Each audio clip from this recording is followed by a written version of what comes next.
What's going on? Welcome back to another SMC fixed gear trick tutorial. Today we're learning how to ride backwards.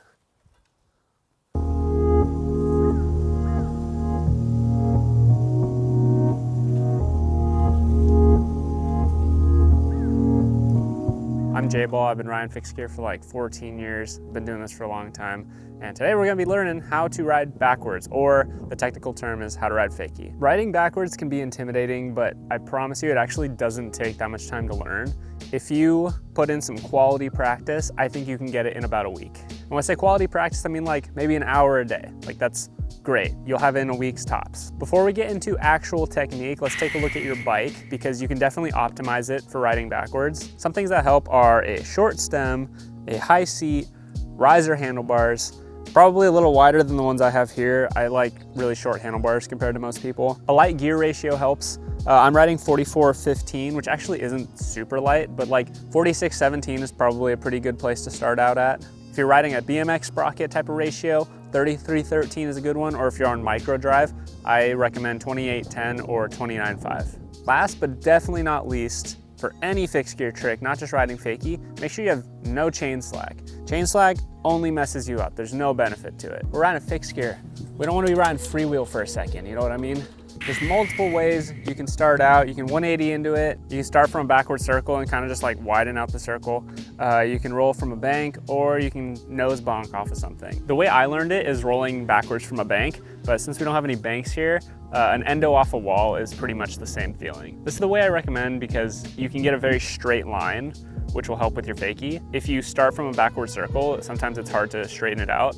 And then if you're 180ing into it, there's a lot of force landing on that 180, so sometimes it can be a little jarring. All right, now into actual technique and the most important things to remember. This is the #1 tip I give everybody trying to learn how to ride fakie, and that's stay on your seat. Damn it, you are never going to learn how to ride fakie if your body is constantly hovering in between your handlebars and your seat. If you have a lower seat and can't really sit on it, this mostly applies to like 26-inch FGFS bikes. The same concept applies. Stay back, hover your butt over the seat this way. Anything but putting your body up towards your handlebars. You are never going to learn that way, I promise you. Which is frustrating because your body naturally wants to move up if you're trying to learn this trick. You'll feel that when you're first starting out. You have to fight it, and just remember, keep your butt on. Kaibo. Important step #2, and I feel like I never see anybody talk about this. This is like the main component of riding fakie in my opinion, and that's handlebar correction. To put it in the most simple way possible. When you start to ride fakie, you'll naturally fall to one side or the other. Whichever side you're falling to, say I'm starting to fall to my right, if you sharply turn your handlebars to the right, it'll correct you falling and put you back in a straight line.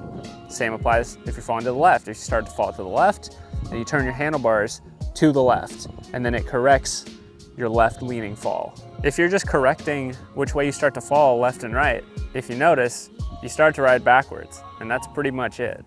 The final step is to just remember to keep pedaling backwards. Keep putting force on your pedals, going backwards. Sometimes if you're too focused on the balance, you'll forget to actually pedal backwards, so don't forget that. Learning fakies will really expand your trick bag. Helps you show off, helps you link tricks, and then improves your overall bike control. So I recommend putting some quality reps into this one because it's super worth it. Let me know what trick you want to learn next. If you like this tutorial, please subscribe, helps us out a lot, and I hope you have a nice day.